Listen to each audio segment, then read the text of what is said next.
और इस बीच एक बड़ी खबर आपको बता दें, दक्षिणी इजराइल में रॉकेट दागे गए हैं। हमास की तरफ से कई ऐसे रॉकेट हैं जो दक्षिणी इजराइल में दागे गए हैं। यानी कि गुरसिमरन में जिस तरीके से टू फ्रंट वॉर की बात कर रहे थे और हमास की बात कर रहे थे कि हमास है कि रुकने का नाम नहीं ले रहा है, वही कुछ यहाँ पर होता नजर भी आ रहा है। हमास लगातार जो तमाम रॉकेट है वो दाग रहा है और इजराइल की तरफ से ये बयान भी सामने आ चुका है कि 6000 से ज्यादा रॉकेट हमास दाग चुका है। अभी तक 6000 से भी ज्यादा रॉकेट और ये संख्या लगातार बढ़ती जा रही है। ये जो तस्वीर आप देख रहे हैं दक्षिणी इजराइल की तस्वीर है, जहां पर ये देखिए हमास आतंकी संगठन की तरफ से रॉकेट अटैक किया जाता है और इजराइल का जो सुरक्षा कवच है आयरन डोम, वो कई रॉकेट्स को, कई मिसाइलों को हवा में ही नष्ट करने का काम कर रहा है। बावजूद इसके ये जो तमाम रॉकेट अटैक देखे जा रहे हैं ये कई हद तक नुकसान पहुंचाने में भी सक्षम है और लगातार ये जो तस्वीरें हैं वो हम आप तक पहुंचा रहे हैं। ये तस्वीरें जो फिलहाल आप देख रहे हैं ये दक्षिणी इजराइल की तस्वीर जहां आप देख रहे हैं जहां पर रॉकेट अटैक किया जा रहा है। प्रफुल्ल बख्शी जी, आपके पास आते हुए जिस तरीके से लगातार रॉकेट अटैक किए जा रहे हैं, आयरन डोम कई रॉकेट्स को नष्ट करता हुआ, लेकिन बावजूद इसके ये रॉकेट इस दक्षिणी इजराइल के लिए कितने घातक हो सकते हैं? देखिए, आपकी बात बिल्कुल सही है। आयरन डोम बहुत एक एफिशिएंट सिस्टम जरूर है, पर उसकी लिमिटेशंस होती हैं। जब वो इनंडेट हो जाता है तब की आयरन डोम को प्रॉब्लम खड़ी हो जाती है। और दूसरी है रॉकेट की ट्रेजेक्ट्री देखी जाती है।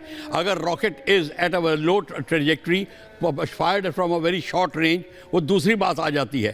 पर ये रॉकेट्स की जो बात आ रही है, आप कह रहे हैं ये इतना सारा वेपन हमास के पास आ कैसे रहा है?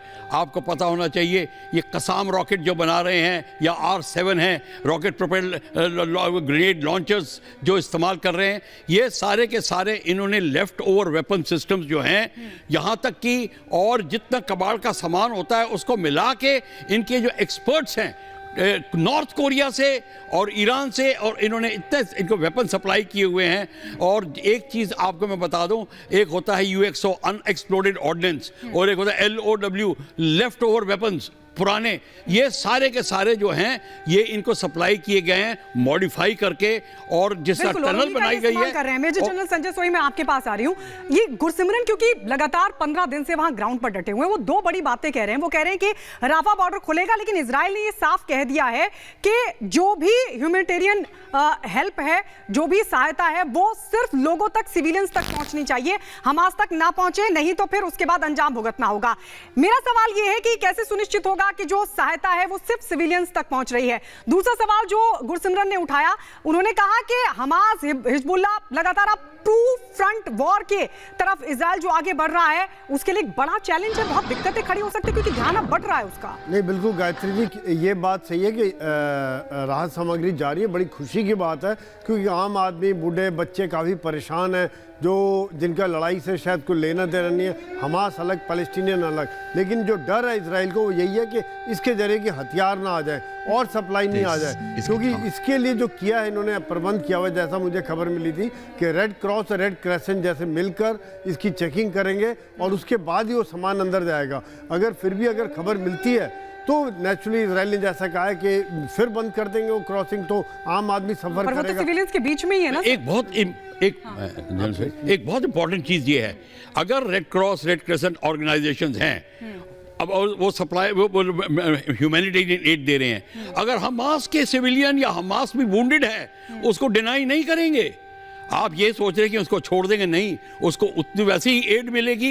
ये डिस्क्रिमिनेट नहीं करते बिटवीन टू पार्टीज, ये उनको भी उतना ही, और जिसकी वूंड ज़्यादा होगी उसको प्रायोरिटी मिलेगी। कि अगर हमास का ज़्यादा घायल है और अब दूसरा सिविलियन कम है या IDF का कम है तो उसको मिलेगी। इसमें कोई डिस्क्रिमिनेशन नहीं होगी। तो फिर जी, अब हम डिफेंस एक्सपर्ट नहीं देंगे, सर के बाद चलते हैं। नहीं देंगे, ह्यूमैनिटेरियन एड के लिए भी मना कर रहा है, सहायता के लिए भी मना। देखिए, सहायता की बात कौन सी है? ये नहीं आप डिक्टेट कर सकते रेड क्रॉस, रेड क्रेसेंट को कि आप हमको सहायता दीजिए, उसको नहीं दीजिए, ये कभी नहीं हो सकता। हाँ, मिलिट्री एड्स की बात कर रहे हैं वो अलग चीज है, लॉजिस्टिक्स की बात अलग। SP सिंह सर, मैं आपके पास आऊंगी। मेरा सवाल ये है, अगर हम मदद की यहाँ पर बात कर रहे हैं तो अमेरिकी राष्ट्रपति ने वहां संसद को संबोधित करते हुए इमरजेंसी रिलीफ फंड का जिक्र किया है। $10 अरब की एक बड़ी मदद जो है वो इजराइल के लोगों को मिलने जा रही है। लेकिन इसी बीच एक उन्होंने उन्होंने स्टेटमेंट दिया और कहा कि हमास और पुतिन की जब हम बात करते हैं तो इससे साफ तौर पर यह पता लगता है कि अपने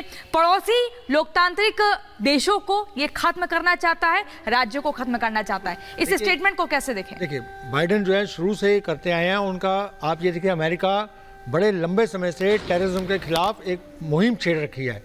इराक में भी उन्होंने यही किया, उसके अफगानिस्तान में तालिबान था उसके अगेंस्ट किया, वो हर जगह यही कर रहा है।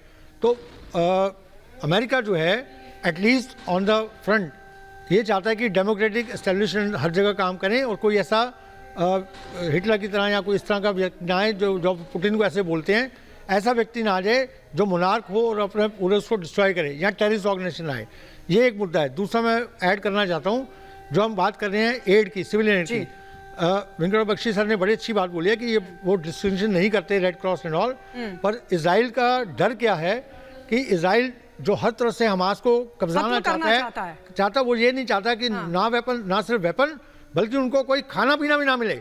मुझे बड़ा जरूरी है कि जब तक आप उनको कंस्ट्रेंट नहीं करेंगे हमास को, तो हमास रुकेगा नहीं, तो उनका खाना पीना बंद, हर दवाई हर चीज रोकनी पड़ेगी आपको। बिल्कुल, ये मानवीय सहायता का जिक्र तो हम लोग लगातार कर रहे हैं, लेकिन संजय सोही जी एक सवाल आपसे भी है। मानवीय सहायता से परे एक सहायता लेबनान हमास तक पहुंचाना चाहता है। वो ये कह रहा है कि एक बार बॉर्डर खोल दीजिए, हम गाजा में सारे जो हथियार है वो पहुंचा देंगे, हमास तक जो तमाम घातक हथियार है वो पहुंचा देंगे। इसके लिए क्या कहेंगे? ऐसे तो चुनौतियां और बढ़ जाएंगी। लीबिया कह रहा है सर, ये ह्यूमैनिटेरियन ऑर्गेनाइजेशन मदद नहीं करेंगे, मिलिट्री आप जो मर्जी करिए, पैराशूट और दूसरी तरफ आतंक को और बढ़ावा देने की बात कर रहे हैं। बिल्कुल, वो दूसरी बात है। ये कभी नहीं होगा कि आप उनको वेपन सप्लाई अलाउ कर दें और ना करें, ये बिल्कुल नहीं होगा। हाँ, ह्यूमैनिटेरियन एड्स के ऊपर है, वो हर एक को मिलेगी। संजय सोही सर, वही सवाल है ना कि कैसे फिर ये तय होगा?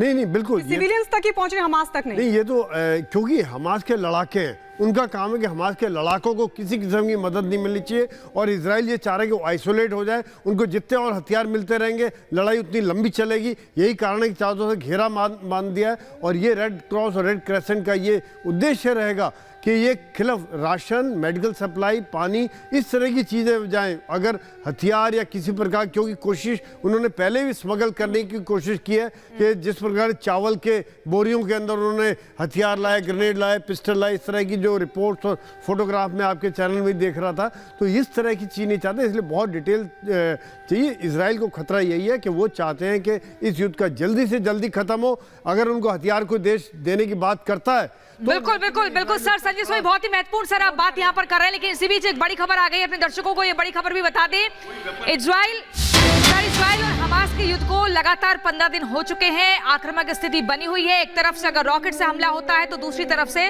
वहां पर एयर स्ट्राइक होती है, लेकिन अशदोद में ये बड़ी जानकारी मिल रही है, रॉकेट हमले की आशंका व्यक्त की जा रही है। शहर में तेज धमाके की आवाज सुनाई दी है, तेज आवाज में सायरन बज रहे हैं। बिल्कुल सर, देखिए लगातार जो हमले हैं वो जारी हैं। मैं एक बार फिर से प्रफुल्ल बख्शी सर आपके पास आ रही हूँ। मैं ये कि आप कह रहे हैं कि बहुत संभावना कम है कि हथियारों को छुपा कर ले जाया जाए, लेकिन इजराइल तो कह ही रहा है, उसने प्रतिबंध भी, चाहे वो ह्यूमैनिटेरियन एड की बात हो या फिर तमाम जो सहायता है, तमाम प्रतिबंध जो लगाए गए थे, बिजली पानी का भी हो, वो इजराइल की तरफ से यही लगाया गया था कि तमाम जो हमारे हॉस्टेजेस हैं उनको छोड़ दो, तब तक हम प्रतिबंध को जारी रखेंगे। और ये जो राफा बॉर्डर के जरिए भी सहायता पहुंचने के लिए भी इजराइल इसीलिए राजी हुआ, वो कह रहा है हमास के आतंकियों तक नहीं पहुंचनी चाहिए कोई भी मदद। देखिए, हथियार हमास के आतंकियों के ऊपर कोई मदद नहीं पहुंचनी चाहिए अगर उन्होंने ब्लॉकेड लगाया हुआ है, पर अगर कोई वहाँ डिजीज फैल जाती है या कोई बड़ी महामारी फैल जाती है, तब अगर रेड क्रॉस वहाँ जाना चाहती है तो उनको एक ह्यूमैनिटेरियन कॉरिडोर खोलना पड़ेगा, उस जगह को ईयर मार्क करना पड़ेगा, वो सेग्रीगेट हो जाएगी। That will be called no war zone. वो नो वॉर जोन डिक्लेयर करके आप कर सकते हैं। बहुत छोटा सा इजराइल क्या करेगा फिर?